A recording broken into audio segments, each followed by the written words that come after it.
Please welcome moderator Andrew Wallenstein with co-founders of 1111, Bruce Gersh and Paris Hilton.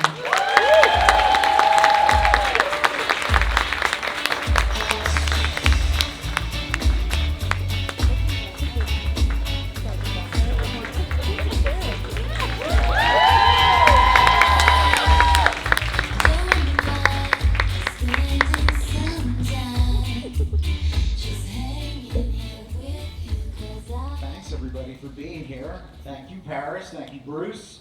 Now, you guys saw a ton of things this company is working on in that sizzle reel. I don't know if you saw today's news from Paris. Every day there's news at 1111 Media. But a new concert film coming in 2026 on theatrical release, premium large format. Paris, of all the things you could be doing next, why a concert film? I'm so excited about this. We partnered with CJ Group, and my music documentary is called Infinite Icon, and it's going to be in thousands of theaters around the world.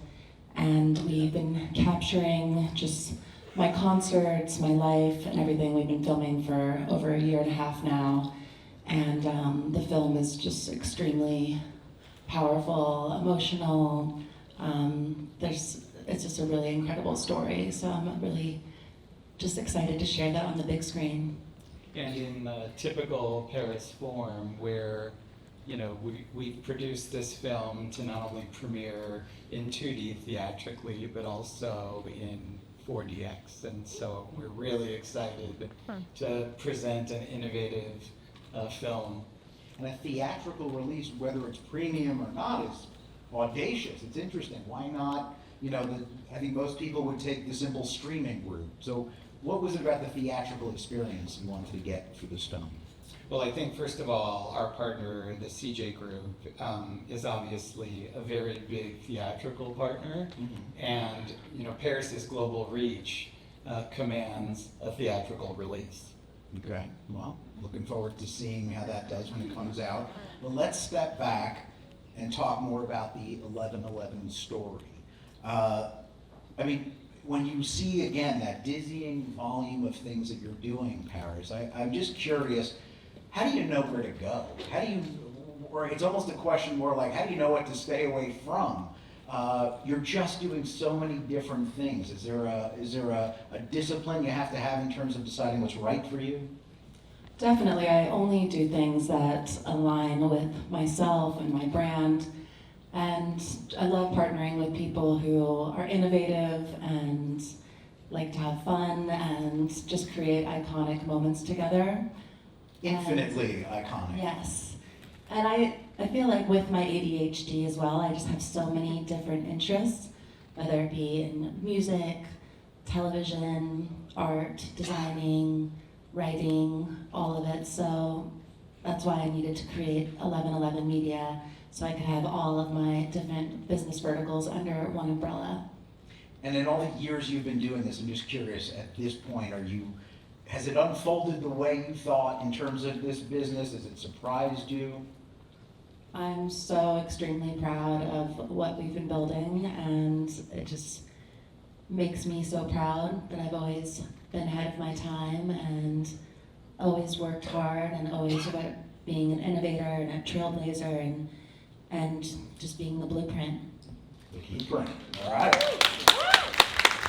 Bruce, obviously when you look at what you guys are doing at 1111, this is not the traditional media company playbook. So explain, what is it you're doing different?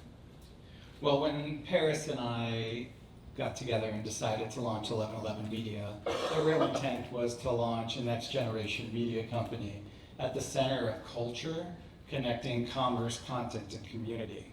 And that's very different than most media companies these days. And so when you take that approach, you then start designing something that's very different. And so we had that kind of as our blueprint. And so we then decided, where do we go from there? And that takes me back to my Disney days. And the idea was, how do we develop the next Disney?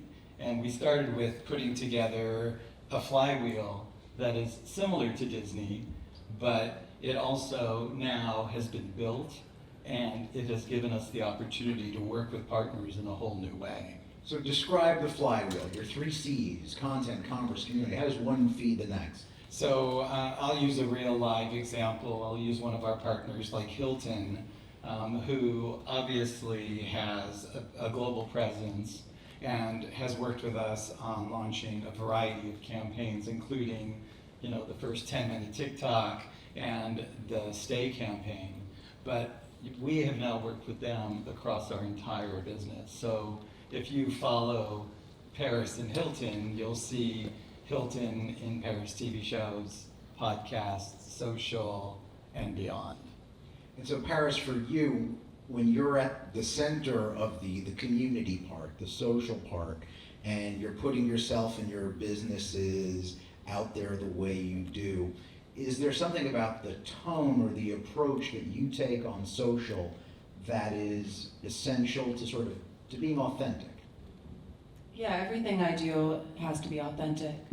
And I always love having fun with it. I like having fun with my image, making it very tongue-in-cheek, making it, just adding sparkle to whatever I do, and always making it fun. And that's why I feel so lucky I get to do so many things that I love and work with so many brands that I really do have a love for, and it's amazing just to be able to be creative with so many amazing teams.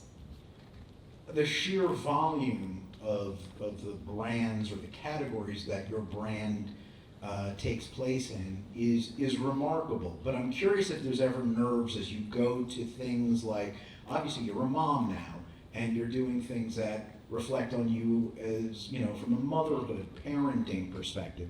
It's not what we're used to from you, say, 3-5 years ago. So is there any trepidation because you're sort of taking the brand in a different place than we're used to? Well, being a mom now, it's just changed my life in so many ways, and definitely saying no to a lot more things because family is most important. But also, just as I've evolved as a person, my brand evolves as well, and that's why getting into the mommy and me space, we just announced Paris and Pups, which is my new animated series, and we're doing children's books and clothing lines and toys and a lot of exciting projects as well in the kids space. So I feel just my brand grows with me as well. But then I can also be headlining a music festival. One day I could be in DC passing a federal bill. So it's just my life every day, something is new and interesting that's happening. I feel like I've always left myself outside the box as well. So you don't have to just be one thing, you can be it all. And being a mom is everything, and I'm a sliving mom. Everyone should know what sliving is. I'm not going to explain it. Bruce, for you, as you help lead this business, what have been, there seems to have been a strategic shift in terms of maybe some of the earlier deals were more licensing driven. Hey, this company pays to use the brand. Now it feels like you're getting more stuff that's about owning the IP. Talk about what's behind that strategy. Well, first of all, Paris makes every decision. And so as we enter in a licensing deal or an ownership deal, it always comes back to it being authentic to Paris. But a great example is most recently, we just announced the launch of Paravi, our beauty business, and that is a wholly owned separate company. And so our goal is to kind of play in all categories, but at the end of the day, we want to own things and we want to own businesses. And I'd love Paris to just give you, the story of Paravi because it's a remarkable story. I've been doing licensing deals since the beginning. We're over 2 decades now, and I've made many brands and companies billions of dollars.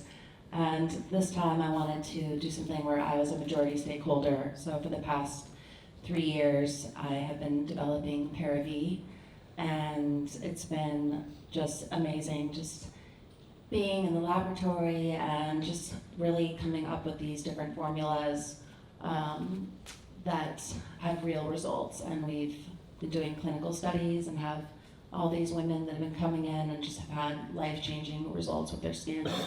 So it's been just so much fun. I love being in this space. I love beauty, and self-care is something that's really important to me as well. And I'm just really proud of this line that we've developed. And by the way, it's sold out in the first 24 hours. That's probably a good indicator. I'm not a beauty expert. But how do you, what I do know about the beauty market, self-care market, these are crowded marketplaces. A lot of people are selling. Paravi, what, is there something you're taking in terms of an approach there that helps it stand out? Yes, we actually have something that is called Infinite Youth Technology, which is an AI peptide that our laboratory developed and is exclusive to Paravi products. And these products and formulas are science-backed with real results. And yes, there is a lot of lines out there, but a lot of these people are just doing white labeling, where they're all using the same formulas and just, just putting a different sticker on the bottle. With this one, every single formula is built from the ground up, and I am obsessed with skincare. I always have been since I'm a little girl. So this is a product line that actually works. I just can't believe that AI is now invading the makeup. It's nothing sacred. AI is truly everywhere. I got the peptides. I think the other interesting thing, just kind of expanding on kind of that narrative, is that we're now looking into kind of other business areas that are authentic to Paris. So in the near future, don't be surprised if you see a variety of businesses that will be launching in different categories that are completely authentic to Paris. So, but when you say completely authentic to Paris, does that mean that Paris has to be at the center of the brand, or are there elements of 1111 where, maybe at a casual glance to the consumer, they don't instantly see the Paris connection? No, Paris will always be connected to the brand, but as we launched with Paravi, it's not Paris's name, but we're leveraging our entire flywheel to drive that business. So whether it's our social or our internal teams as well are integrated into that business to help, develop it and then to launch it. Paris, you talked earlier about your work on the congressional front. Part of what you do, and it's not necessarily about business, it's about making an impact. You've been active on a number of fronts. What right now is sort of top of mind for you in the impact space? Well, I'm extremely proud of passing our federal bill to protect children, and now we've passed 12 state laws to protect children as well. And I'm going to continue with this fight because there are so many children that are being abused in these places and they don't have a voice. So I've really been just turning my pain into a purpose, and it's been the most meaningful work of my life, and I'm extremely proud of everything, but there's definitely still more work to do, and I won't stop fighting until change is made. Right. Another area, Paris touched on it earlier, is neurodiversity and ADHD, and that's an area that we're leaning into as well. And Paris's story that her ADHD is her superpower is a very powerful message, and we plan on leaning into that as well. Interesting. You guys are also in the podcast business. Talk to me about what you're doing, or what you intend to be doing there. Well, we've been in the podcast business since we launched the business. That was kind of one of the first areas that we kind of went super deep in with Paris's podcast and a variety of other narrative podcasts. But most recently, we launched a true crime podcast, My Friend Daisy, that surpassed 1 million downloads. And now, don't be surprised if you see it as a TV show coming soon.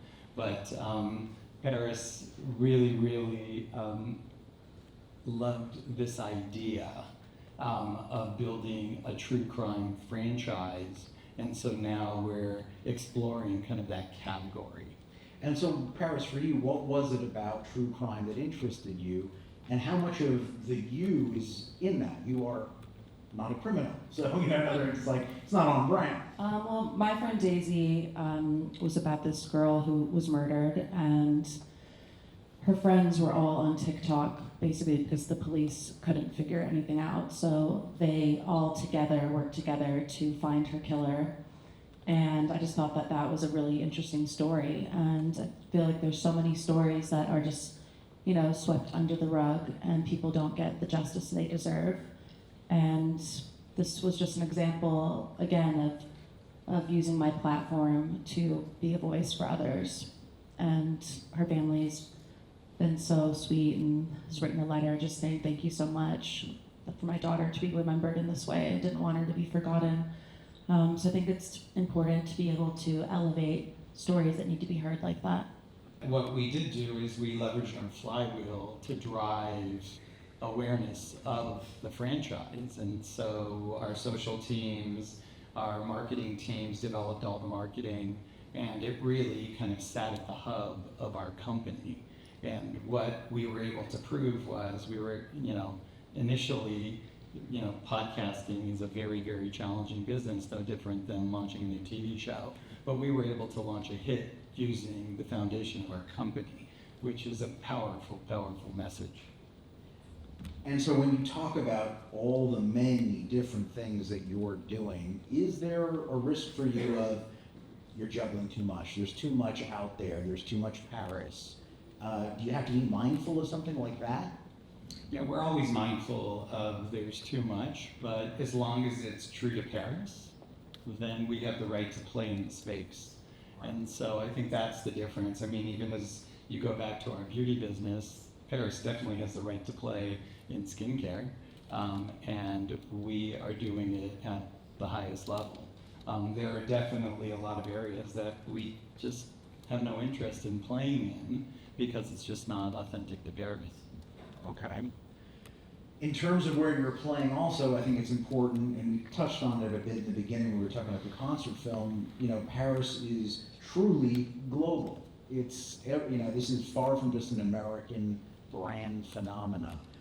What are you learning from outside the US about how her brand resonates in terms of, are there regions of the world where she's particularly popular, particular demographics, that kind of thing? Well, the amazing stat is over 80% of women 15 to 50 globally know and recognize Paris Hilton. So that is just remarkable.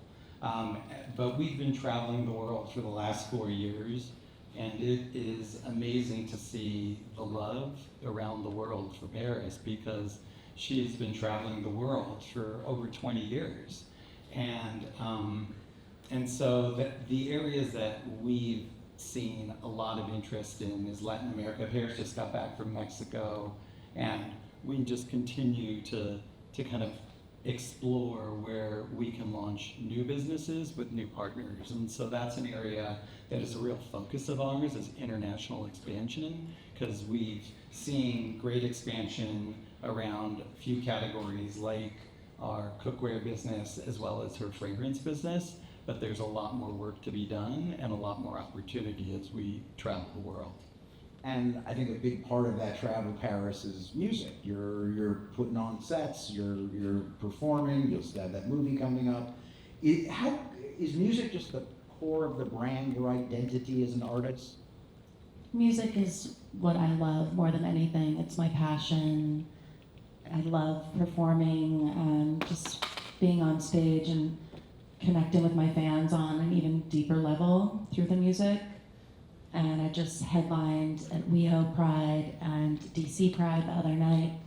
And it's just the most magical feeling being up there and singing and just looking into everyone's eyes and seeing people like tearing up or just singing along or jumping or dancing, just people having the best time. And I think it's such a powerful thing with music, just to really evoke just so many different emotions, and it's what makes me feel happiest.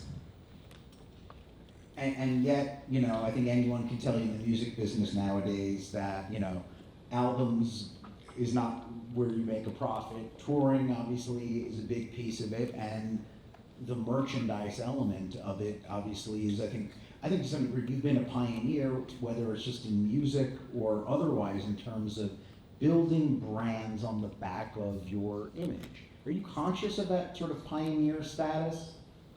Definitely. I know I'm the OG. The OG brand master. Yes, and regarding merch, I designed this whole Pride merch collection, and we sold out right away, and we're giving 100% to Rainbow Railroad, which is an amazing organization, and really proud of that. And I love to create. I feel like I was brought to this world just to like make it a happier, sparklier, pinker, cuter place. Can't say it any better than that. So Bruce, getting back to sort of where 1111 Media is, where it can go, or do you look at other sort of traditional media brands, whether it's Disney or Paramount, and say, yeah, there's no reason 1111 Media can't be mentioned in the same breath? Oh, totally, 100%. There's no reason, I think we are already mentioned in the same breath. It's remarkable when you take a different approach and you actually succeed at building it, but you need Paris Hilton to be your partner to do it. And that's the only way we were able to do it. I think I want to just go back to one thing Paris just mentioned about leaving a sparkle. Our third hire at our company was our head of impact. And that was very important to both of us because everything we do, we want to give back. And the world notices that, and Paris really stands behind that. And that's another key component of our business, is continuously pushing ourselves to think about how we give back in whatever way that is. And you just hear it and see it every day when you're next to Paris. When you mention the hire, it just makes me wonder about 1111 as a company, as a culture within that company. Offer, first of all, just some basics. How many people are in 1111? What kind of person makes a good 1111 team player? I assume it's not just, the standard issue media executive. Well, I think almost our entire team's out there. We have a very, very small team. We're about 25 people across LA and New York. So you could look at everything we're doing and wonder how we're doing it, but we just have the best. And we have a group of individuals that are committed to our purpose, which is to make a difference and to build the next generation media company. And the other piece of the puzzle is, actually the biggest piece of the puzzle is Paris, right? Like, she inspires all of us every day. So everybody wants to work for Paris because we want to be as, we will never be as good as Paris, but we want to, be a part of that journey. And I think that that's something that we've created that no one else has seen. Paris, when you're, I know you work with everybody on the team, is there something that makes somebody 1111 material? Like, what is it? For me, trust is something that's very important to me. People that are kind, creative, fun, that there's just good energy. I feel our whole company, it's just like, I feel like it's this family. And we're 90% women as well, which is something really important to me. All the girls in there.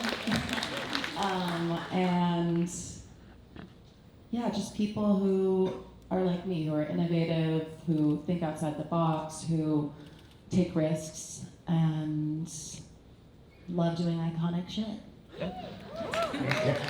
I will put that on the resume next time. That's why I didn't get the job. In terms of 90% women, I'm curious, Bruce, about does the Paris brand in all these different categories, does it resonate with men in certain ways? Are there certain products angled at that market too? Is it too narrow to look at it just as women 15 to 50 or something? Are you telling me that a man wouldn't want to buy pink cookware?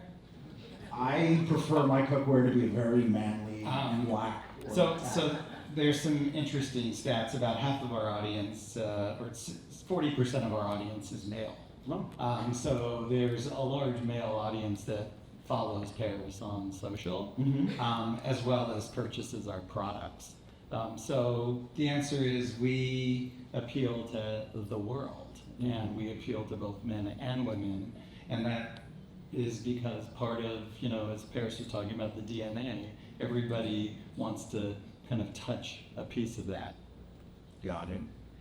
Paris, I've interviewed you before, but I always like to find out from you is what you're looking at in terms of what's going on in social media. There's always new platforms, existing platforms, change. What right now is interesting to you as you sort of play on social?